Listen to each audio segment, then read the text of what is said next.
الشيطان الرجيم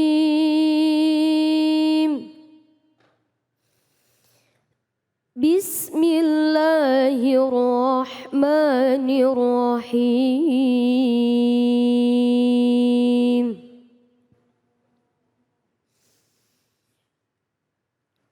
ما أصاب من مصيبة في الأرض ولا في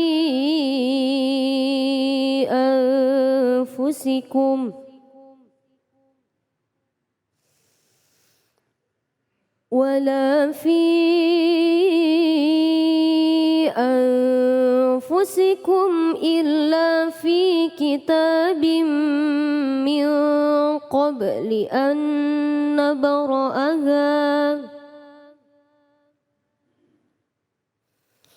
إن ذلك على الله يسير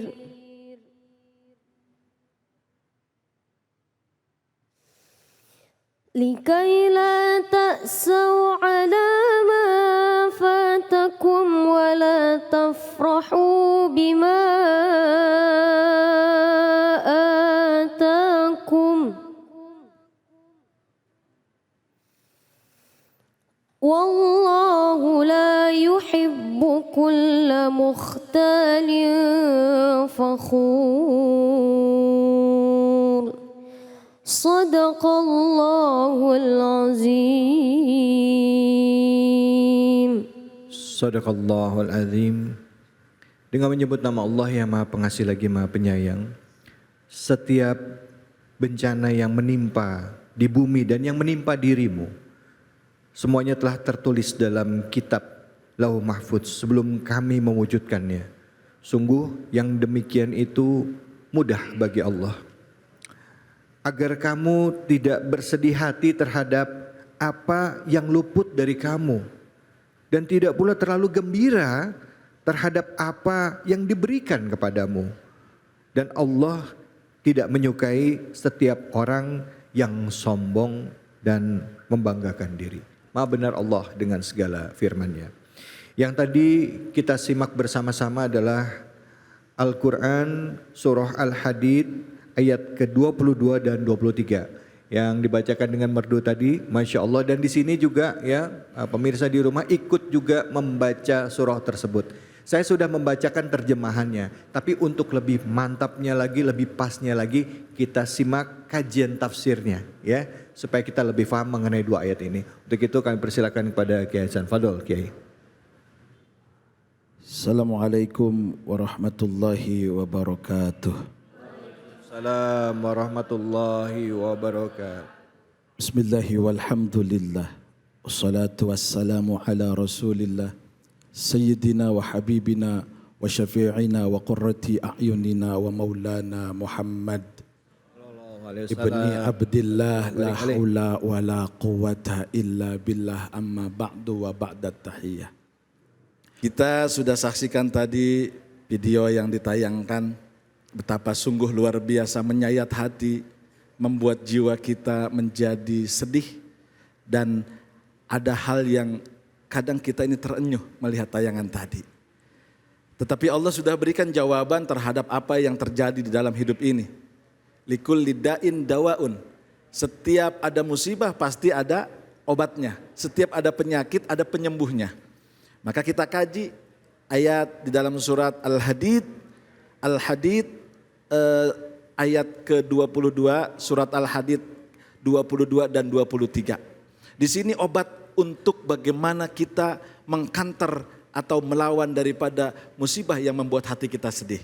Kata Allah dalam surat Al-Hadid ayat 22 dan 23. Allah menyatakan tidak ada satu musibah pun, tidak ada satu ujian pun yang Allah berikan kepada hambanya di atas muka bumi ini, dan tidak juga kepada jiwa kalian. Jadi ada benda, ada jiwa, kecuali sudah tercatat, sudah tersimpan di server Allah yang bernama Lauhil Mahfudz sebelum kita diciptakan oleh Allah Subhanahu wa taala. Dan sesungguhnya bagi Allah itu mudah. Allah gampang menentukan nasib manusia ketika dalam masa kandungan 4 bulan. Sudah dicatat semua di Lauhil Mahfud. Maka ketika umur 4 bulan sang ibu dan sang ayah disuruh oleh Allah untuk selalu mendoakan janinnya. Ini pelajaran. Jadi 4 bulan sudah ditulis di Lauhil Mahfud dalam kitab Jauharut Tauhid dan semuanya sudah dirapihkan oleh Allah. Mulai jodoh, mulai rizki, mulai mati di mana dan sedang dalam kondisi apa. Allah berikan musibah supaya apa? Supaya kita tidak luput, kita tidak sedih dari sesuatu yang sudah hilang dari hadapan kita. Ketika ada sesuatu yang Allah berikan dari anugerah, kita juga jangan terlalu senang, jangan terlalu euforia. Tahu euforia?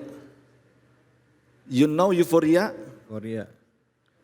Terlalu bergembira, berlebihan. Israf di dalam kesenangan. Nah, jangan seperti itu juga. Ketika Allah berikan kita musibah, supaya kita jangan sedih apa yang hilang dari diri kita. Dan ketika Allah berikan anugerah, jangan sampai kita terlalu berlebihan. Wallahu la yuhibbu kulla mukhtalin fakhur. Sesungguhnya Allah dan Allah tidak suka kepada orang-orang yang sombong dan orang-orang yang senantiasa bangga diri. Orang-orang yang selalu memberikan dirinya adalah orang-orang yang hebat. Jadi tidak pernah Allah senang kepada orang-orang yang sombong dan orang-orang yang terlalu berlebihan. Artinya apa? Ketika musibah ada di dalam diri kita, pasti itu terjadi di dalam diri kita.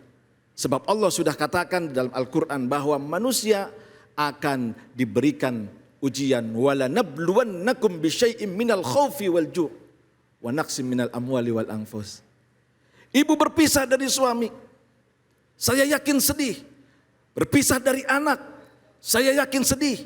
Berpisah dari orang tua, saya yakin sedih. Apalagi kita sudah menyayangi, apalagi kita sudah mencintai, apalagi kita sudah merindukan. Di saat bersama dengan suami, kita berbagi untuk kesenangan. Kita berikan ia sesuatu yang membuat dia bahagia. Dengan orang tua, kita berikan kecintaan. Kita berikan ia kebahagiaan, kita senangkan hatinya.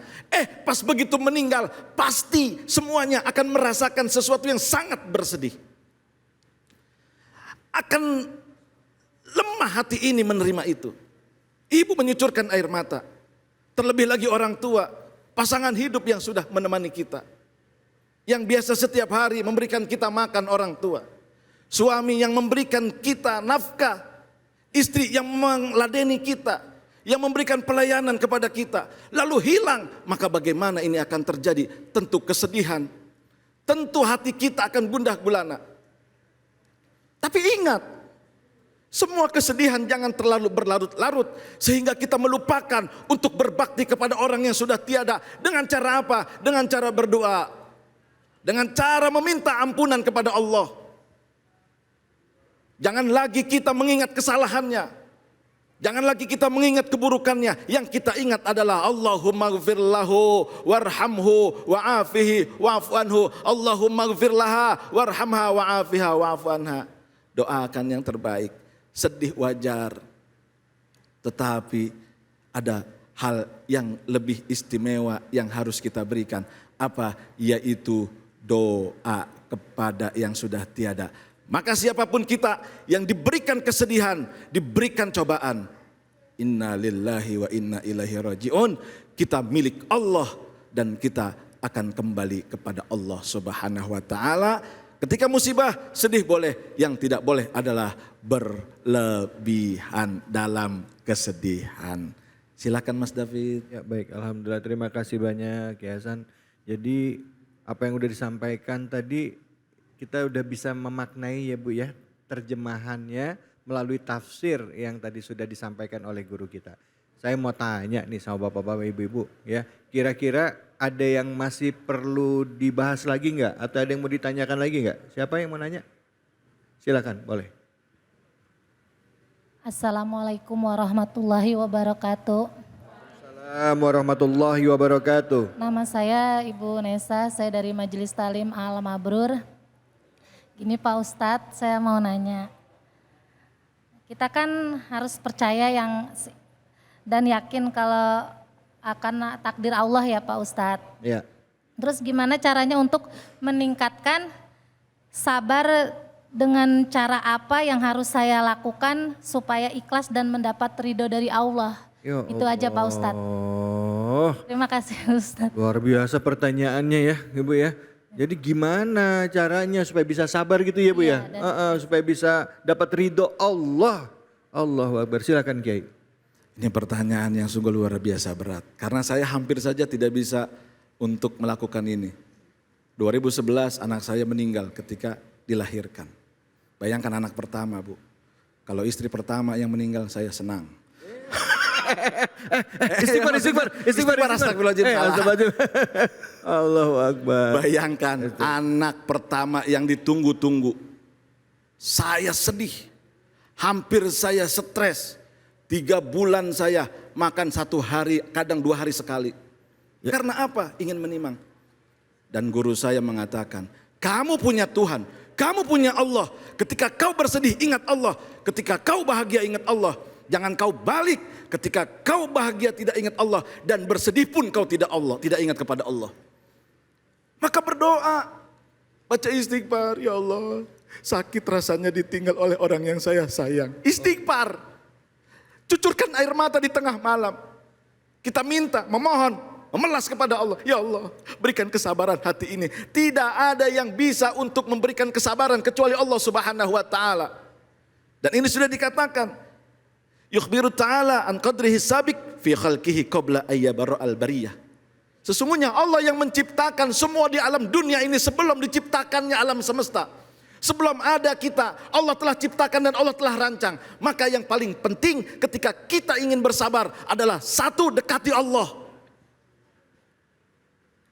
Kadang kita lupa. Bersedih berlebihan sehingga iblis masuk ke dalam relung hati kita. Terus sedih kata iblis, terus sedih. Jangan ingat Allah, percuma kamu juga ditakdirkan sama Allah gak bagus. Tuh iblis bisikannya. Maka ibu ketika kita ingin bersabar dengan adanya musibah dan cobaan, baca istighfar yang banyak. La haula wala quwata illa billah. Ya Allah, gak ada daya dan upaya kecuali Engkau yang memberikan ya Allah. Kami manusia cuma dititipkan ya Allah. Tolong berikan kesabaran dari titipan yang Kau ambil. Lihat tukang parkir. Mobil masuk yang bagus, diurusin. Mobil yang jelek diurusin. Mobil yang mahal, mobil yang murah diurusin. Begitu dibawa sama yang punya satu-satu tukang parkir, sedih enggak? Enggak, nothing tulus. Emang tidak merasa memiliki, cuma merasa dititipi. Emang bukan mobilnya. Bukan mobilnya. Iya. Ya Mas David ya? Iya. Dibawa sedih gak Mas David? Emang Mas David bekas tukang parkir kayaknya. Jadi begitu. Itu namanya kita merasa cuma dititipi, bukan merasa memiliki. Maka ketika kita bersedih sabar, dekati Allah, baca istighfar. Astaghfirullah Rabbal baraya. Astaghfirullah minal khataya. Istighfar yang banyak, dan itu yang dikatakan oleh Imam Ghazali, ketika kau ingin bersabar maka istighfar dan la haula wala quwata kau perbanyak setelah selesai sholat. Insya Allah dirimu akan diberikan kesabaran yang besar sebesar gunung yang Allah ciptakan. Amin ya rabbal alamin. Terima kasih banyak guruku, sahabatku Ustadz Hasan atas ilmunya ya. Kita akan lanjutkan lagi hanya di sini di Cahaya Hati Indonesia.